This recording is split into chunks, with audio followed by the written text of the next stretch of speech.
What's up, everybody? We're on a podcast now. I'm Alex, and in this video, I want to take a look at the Danganronpa 2x2 gameplay. We got a couple days ago. Sorry, I'm late. Was a little busy, but I wanted to do something on this because I honestly am in the camp that thinks that this looks pretty darn cool. They definitely have made some changes. I've seen somewhat of a mixed feel to it. Mainly, I would say probably like their animations, their movements. You see a couple of these characters. I don't think it's actually all of them, and it's definitely not every single time they talk or they pop up, right? So you have the characters that pop up, they'll say something, and then they'll kind of have this almost flowy movement type animation, and I think that's kind of a divide of people. I mean, look, I honestly really like it. I think one thing to be said, I think right off the bat, right, is they're pulling the whole hero thing. He continues to just get destroyed in demos only. I actually did not know that fun fact about him and demo versions of Danganronpa until I saw this. I saw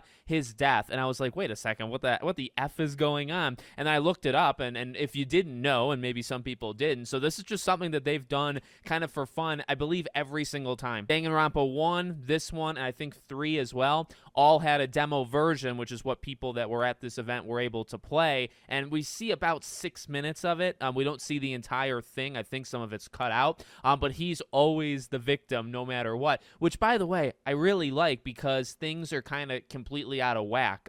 You even see the trial itself. It's missing many characters, probably a good half of them. And I really like that, by the way, because like the whole gimmick here, the whole thing is that this is an entirely new version of Danganronpa 2, right? Same characters, same locations, but different ways they're going to take each other out, and then different ways that is literally going to play out. This time it might be X takes out Y versus maybe it was Y takes out X. So I love that idea just in general. I think that's freaking fantastic. And by doing this, you're showing gameplay. You're showing more of the visual feel. You see new like text box animations. I saw people saying, online, at least on Twitter, they weren't a big fan of that. It screams to me a little Persona-like, to be honest with you. By the way, I had just replayed Danganronpa 1. I did a video on my third channel. I'll link it here if you guys want to check that out. So I just came from that. So I'm kind of outdated, right? 15-year-old game.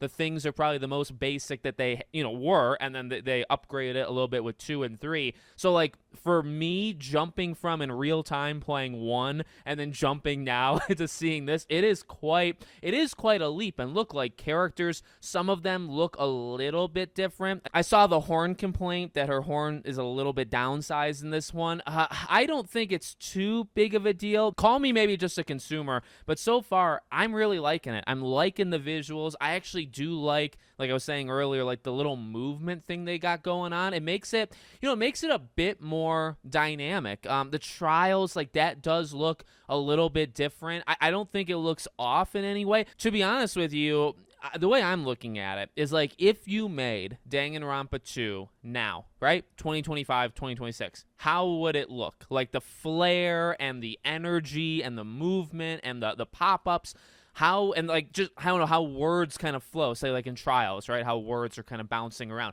How would that look? I mean, we saw the iteration, I feel, in these games. Like, you saw one in 2010, you saw one a couple of years later, you saw one, Volume 3 was, I think, 2017. I mean, you saw these games take really big, not always necessarily better steps, but just, they're a little bit more, like, new age, and what would that look like? And that's kind of the approach I'm taking when it comes to this game, is like, all right, it's a game that's old, it's a game that's 10-plus years old, but what would it look like if you made it now? The characters would look a little bit different. There'd be maybe a little bit more movement, maybe for the ADHD-minded players, right, that don't want to look at static, pictures, static, just characters.